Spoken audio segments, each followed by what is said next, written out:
Wah, tengok ni Wei Ling. Banyaknya huruf terbang dalam tablet ni. Dia larilah. Macam mana kita nak tangkap huruf-huruf ni, Adam? Hello, Adam. Hello, Wei Ling. Jangan risau, Cikgu Shin boleh bantu. Cikgu Shin! Hebatnya. Macam mana cikgu keluar dari tablet tu? Cikgu nak bawa kami ke mana? Kita akan ke Taman Huruf. Kita akan belajar rahsia gabungan huruf konsonan dan vokal. Atau kita panggil KV. KV?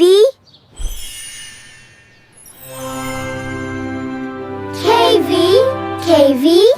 Wah, KA. Pandai. Itulah Magis KV. Ya, bila mereka berkawan, mereka akan bunyi lebih merdu. Jom, ikut cikgu masuk ke dalam. Jom, Wei Ling. Kita serang.